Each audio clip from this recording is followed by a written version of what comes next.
Hello guys, how are you all. आज की इस वीडियो में हम डिस्कस करने वाले हैं आईपीआर। यानी कि आईपीआर का हम बेसिक मीनिंग देखेंगे, क्या होता है, क्या क्या चीज़ें इसमें इंक्लूड होती हैं और इंडिया में इसके रिगार्डिंग क्या क्या लॉ हैं और जो इसकी डेफिनेशन कहें या कहें इसका मीनिंग, उसमें क्या क्या चीज़ें इंक्लूड होती हैं, वो सारी की सारी चीज़ें हम यहाँ पे आज की इस वीडियो में बेसिक तौर पर देखेंगे। तो चलिए बिना किसी देरी के वीडियो को शुरू करते हैं। तो आईपीआर क्या है? आईपीआर का मतलब है इंटेलेक्चुअल प्रॉपर्टी राइट, यानी कि एक ऐसी प्रॉपर्टी जो कि इंटेलेक्चुअल है, उसके ऊपर हमारा राइट क्या है। तो इन तीनों चीजों को अलग अलग करके इसको समझेंगे। राइट इन द सेंस उसको यूज करने का राइट, उसके ऊपर हमारे क्या अधिकार हो सकते हैं, यानी कि ओनरशिप वगैरह, उसके रिगार्डिंग पोजेशन के रिगार्डिंग, वो हो गए राइट सारी चीजें। उसको यूज करना, एक्सप्लॉइट करना, what ever the things. Okay. Property in the sense, जैसे जैसे कि आपको पता है हर एक व्यक्ति उसकी एक इच्छा होती है कि वो प्रॉपर्टी को यूज करे, उसका इंजॉयमेंट करे, उसका क्रिएशन करे। ओके। ये सारी चीजें हैं वो करता है। तो वो प्रॉपर्टी क्या है, किस तरीके की हो सकती है प्रॉपर्टी? तो यहाँ पर जो ये प्रॉपर्टी है वो दो प्रकार की हो सकती है। मेनली ब्रॉड कैटेगरी हम देखें तो दो तरह की हो सकती है, टू टाइप्स है यहाँ पे, tangible and intangible. Tangible in the sense वो प्रॉपर्टी जिसको कि हम टच कर सकते हैं।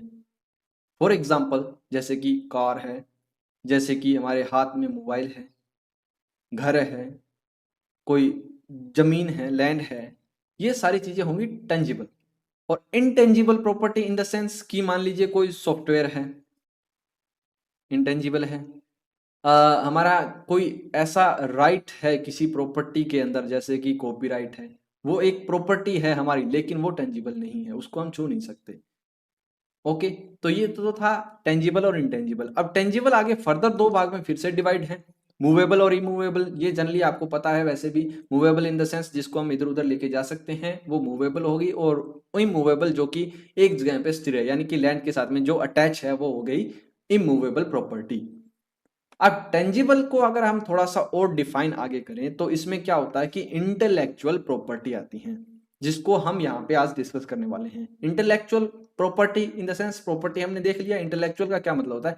इंटेलिजेंस, यानी कि कोई ऐसी प्रॉपर्टी जो कि आपके इंटेलिजेंस यानी कि आपके इंटेलेक्ट के का रिजल्ट है, आपकी बुद्धि की वजह से आपने किसी ऐसी प्रॉपर्टी का क्रिएशन किया है, वो हो गई यहाँ पे इंटेलेक्चुअल प्रॉपर्टी। यानी कि जैसे फॉर एग्जांपल आपने कोई इन्वेंशन कर दी है, कोई नई चीज ऐसी बना दी जो पहले नहीं थी, वो आपकी इंटेलेक्चुअल प्रॉपर्टी है। आपने कुछ कोई बुक लिख दी, आपने कोई फिल्म लिख दी है, तो वो क्या हो गई? आपकी इंटेलेक्चुअल प्रॉपर्टी हो गई।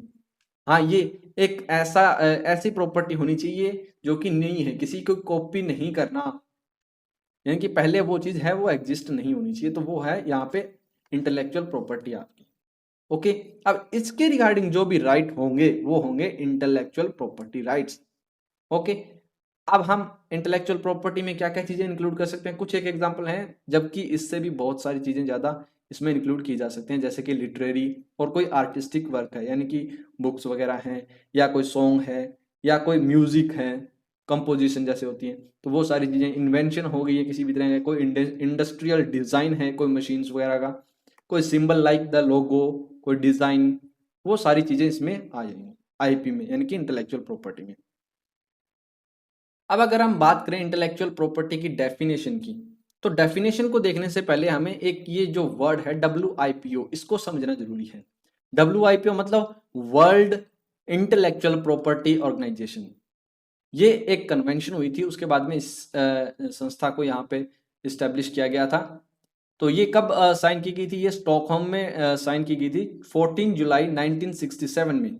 और 26 अप्रैल यहाँ पे एक इंपॉर्टेंट डेट है, ये किस तौर पे मनाया जाता है? वर्ल्ड इंटेलेक्चुअल प्रॉपर्टी डे के तौर पे। क्यों? क्योंकि इस दिन है जो ये WIPO है वो इनफोर्स में आया था। ओके। इसके हेडक्वार्टर की बात करें तो वो जिनेवा स्विट्जरलैंड में है। ये मेन मेन तीन चार चीजें हैं, आपको याद रखनी है यूजीसी नेट के एग्जाम की प्रोस्पेक्टिव से, क्योंकि यहाँ पे ज्यादा MCQ में यही आते हैं। इससे ज्यादा डीप इसकी एक डेफिनेशन है, वो देख लेते हैं। WIPO है वो डिफाइन करता है इंटेलेक्चुअल प्रॉपर्टी को किस तरीके से, अपनी आर्टिकल, इसकी जो आर्टिकल है 2 क्लोज 8 में, उसमें क्या कहा गया है? Intellectual property shall include right relating to, यानी कि इस वर्ड का क्या मतलब है? इस वर्ड का मतलब है कि ये जो इंटेलेक्चुअल प्रॉपर्टी की डेफिनेशन है ये एक इंक्लूसिव डेफिनेशन है, एग्जॉस्टिव डेफिनेशन नहीं है। यानी कि यहाँ पे सिर्फ यही चीजें नहीं आती, इसके अलावा भी हम इसमें इंक्लूड कर सकते हैं इन फ्यूचर। ओके, तो देखते हैं इस डेफिनेशन में क्या क्या चीजें इंक्लूड की गई हैं। सबसे पहले आता है यहाँ पे लिटरेरी, आर्टिस्टिक, साइंटिफिक वर्क, यानी कि साइंस से रिलेटेड कुछ भी है, बुक्स वगैरह हैं, म्यूजिक, सॉन्ग्स, कंपोजिशंस, जो गानों की कंपोजिशन वगैरह होती हैं वो सारी चीजें इसमें आएंगी। साइंटिफिक कोई एक्सपेरिमेंट्स के रिगार्डिंग कुछ वर्क है वो हो गया इसमें।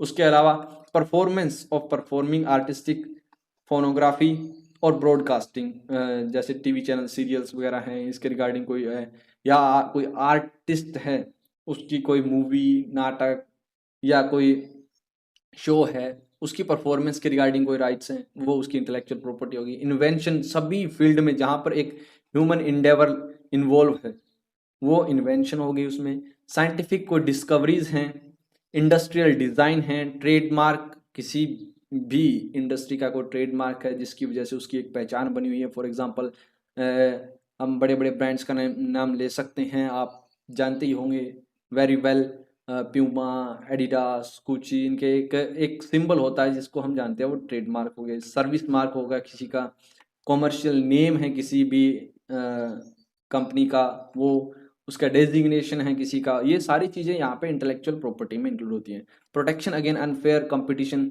ये भी इसमें इंक्लूड होता है, क्योंकि अगर मान लीजिए किसी व्यक्ति को अगर इंटेलेक्चुअल प्रॉपर्टी राइट मिल गया है तो वो मोनोपोली भी क्रिएट कर सकता है, तो वैसी चीज़ों को रोकने के लिए यहाँ पे प्रोटेक्शन भी है अनफेयर कंपटीशन में।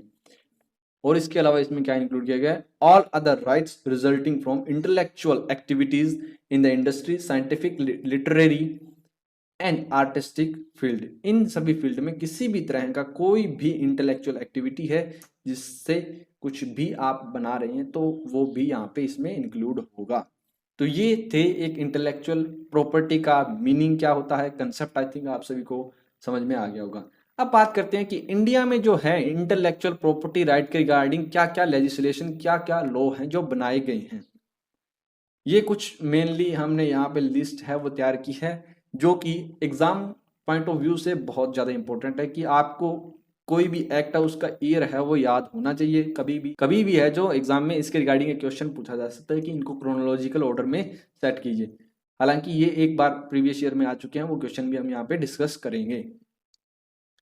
तो सबसे पहले हमारे पास है कॉपीराइट, इसको तो इन एक्ट्स को हमने क्रोनोलॉजिकल ऑर्डर में ही सेट किया है। Copyright act 1957 amended in 1999। फिर आता है पेटेंट एक्ट 1970 जो कि अमेंड हुआ है 1999 में, 2002 में, 2005 में। उसके बाद में आता है द ट्रेडमार्क्स एक्ट 1999। उसके बाद में आता है geographical indication of goods registration and protection act 1999। हमारे जो यूजीसी नेट के एग्जाम है उसमें सिर्फ ये 4 ही एक्ट हैं, वो ज़्यादा मेनली हमें ध्यान रखना है, बाकी के हमारे इसमें है नहीं। तो इनमें हम बाकी की वीडियोस में डिस्कस करेंगे क्या क्या चीज़ें हैं, किस तरीके से हमें सेक्शन वाइज इनको याद करना है, कहाँ पर क्रोनोलॉजिकल टाइप क्वेश्चंस आते हैं, कहाँ पर कंसेप्चुअल बेस्ड क्वेश्चन आते हैं, या फिर यहाँ पे ज़्यादातर केस लॉ बेसिस क्वेश्चन आते हैं। तो वो सारे स्ट्रेटजीज वाइज हमें वीडियो में आगे फर्दर डिस्कस करेंगे। उसके बाद में आता है design act 2000, semi conductor integrated circuit layout design act 2000, protection of plant varieties and farmers rights act 2001, the biological diversity act 2002। ये एक्चुअल में एक आईपीआर लेजिस्लेशन नहीं है अपने आप में, लेकिन इसके कुछ एस्पेक्ट्स हैं जो ट्रेडिशनल नॉलेज वो इसमें कवर होते हैं। तो ये हमारे कुछ इंडिया के लॉ हैं। आई होप कि आपने इन सभी के ईयर हैं वो क्या कर लिए होंगे, याद कर लिए होंगे। चलिए अब आपकी मेमोरी को हम टेस्ट करते हैं। तो अब हमारे पास ये सभी एक्ट हैं, इनको क्रोनोलॉजिकल ऑर्डर में सेट करना है from the starting earlier to later year. सबसे पहले हमारे पास में आता है trademark act, patent act, design, copyright और the protection of the plant and varieties of and farmer rights act. तो ये कौन कौन से ईयर में, अगर आपने पीछे अभी अभी ध्यान दिया है तो आप इस क्वेश्चन को इजीली सॉल्व कर देंगे। तो चलिए देखते हैं इसमें कौन कौन से ईयर में था। ट्रेडमार्क एक्ट कब का था? 1999 का था। पेटेंट कब का था? 1970 का। डिजाइन एक्ट कब का था?